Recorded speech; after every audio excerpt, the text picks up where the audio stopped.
સારા સમાચાર છે, ખાસ કરીને જે લોકો સરકારી નોકરી શોધી રહ્યા છે એમના માટે.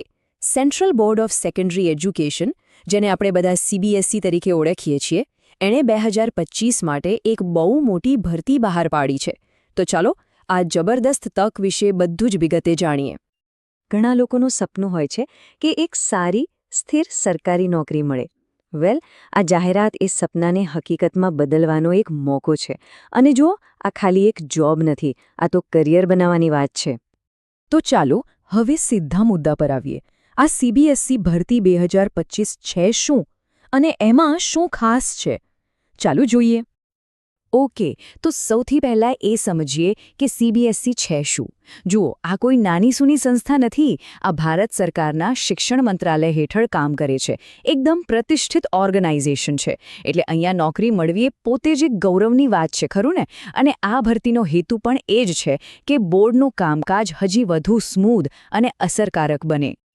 ચાલો હવે એ વાત કરીએ જેનો બધાને સૌથી વધુ ઇંતજાર હોય છે, એટલે કે કઈ કઈ તારીખો યાદ રાખવાની છે અને કઈ કઈ પોસ્ટ માટે અરજી કરી શકાશે.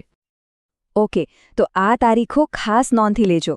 ઓનલાઈન ફોર્મ ભરવાનું શરૂ થશે 2 ડિસેમ્બર 2025થી અને છેલ્લી તારીખ છે 22 ડિસેમ્બર 2025 રાતના 12 વાગ્યા પહેલાં. એક વાત ખાસ ધ્યાનમાં રાખજો, છેલ્લી ઘડીની રાહત બિલકુલ ન જોતા, કારણ કે ડેડલાઇન પછી કોઈ એપ્લિકેશન નહીં લેવાય. આ ભરતીની એક મસ્ત વાત એ છે કે અહીંયા અલગ અલગ પ્રકારની ઘણી બધી પોસ્ટ છે. મતલબ કે લગભગ દરેક માટે કોઈને કોઈ તક છે. જો આસિસ્ટન્ટ સેક્રેટરી જેવી સિનિયર પોસ્ટ પણ છે, તો સાથે સાથે junior assistant, accounts officer, stenographer અને લાઇબ્રેરી સ્ટાફ જેવી ઘણી બધી જગ્યાઓ છે. બરાબર છે, પોસ્ટ્સ તો જાણી લીધી. હવે વાત કરીએ સૌથી મહત્વની બાબતની, પગાર અને લાયકાત. પગારની વાત કરીએ તો એ પણ એકદમ જબરદસ્ત છે.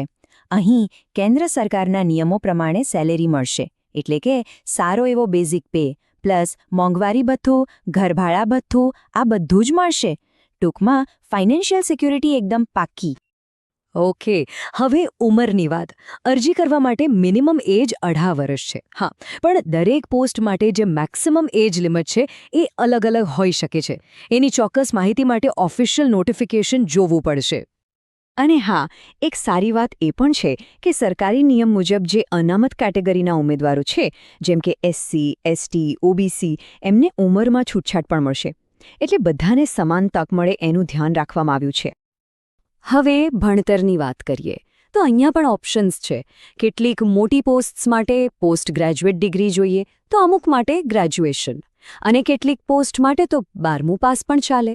એટલે જ ફોર્મ ભરતા પહેલાં એકવાર જે તે પોસ્ટ માટે શું ક્વોલિફિકેશન છે એ ઓફિશિયલ જાહેરાતમાં ચેક કરી લેવું બહુ જ જરૂરી છે. તો લાયકાત પણ થઈ ગઈ. પણ હવે સવાલ એ છે કે સિલેક્શન કઈ રીતે થશે અને એપ્લાય કેવી રીતે કરવાનું. ચાલો આખી પ્રોસેસ સ્ટેપ બાય સ્ટેપ સમજીએ. જુઓ, સિલેક્શન પ્રોસેસના મુખ્યત્વે 4 સ્ટેપ્સ છે. સૌથી પહેલાં તો એક લેખિત પરીક્ષા આપવાની રહેશે. એમાં પાસ થયા પછી અમુક પોસ્ટ માટે સ્કિલ ટેસ્ટ હશે, જેમ કે ટાઈપિંગ ટેસ્ટ. જે લોકો આ બંને સ્ટેજ ક્લિયર કરશે એમને ડોક્યુમેન્ટ વેરિફિકેશન માટે બોલાવાશે. અને બસ એના પછી ફાઇનલ સિલેક્શન લિસ્ટ બહાર પડશે.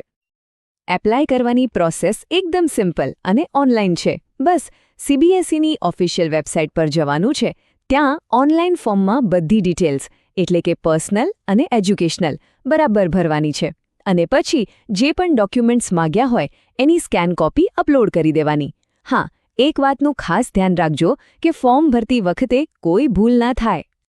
અને હા, એક નાનકડી પણ બહુ જ કામની ટીપ. ફોર્મ સબમિટ કરી દો એ પછી એની એક પ્રિન્ટ કોપી કાઢીને સાચવી રાખજો. આગળ જતાં એ બહુ કામમાં આવશે. અને હવે અંતમાં એક સૌથી અગત્યની વાત. જો અહીં જે પણ માહિતી આપવામાં આવી રહી છે એ બધી ઓફિશિયલ જાહેરાતના આધારે છે. પણ મારી એક સલાહ છે કે ફોર્મ ભરતા પહેલાં એકવાર સીબીએસઈની ઓફિશિયલ વેબસાઇટ પર જઈને બધી જ વિગતો જાતે ક્રોસ ચેક કરી લેજો. એ સૌથી સેફ રહેશે. તો સીબીએસઈ સાથે જોડાઈને એક શાનદાર કરિયર બનાવવાની આ તક સામે જ છે. હવે સવાલ એ છે કે આ તકને ઝડપી લેવા માટે શું કરવું જોઈએ? તૈયારી ક્યારથી શરૂ કરવી? આનો જવાબ તો દરેક ઉમેદવારે પોતાની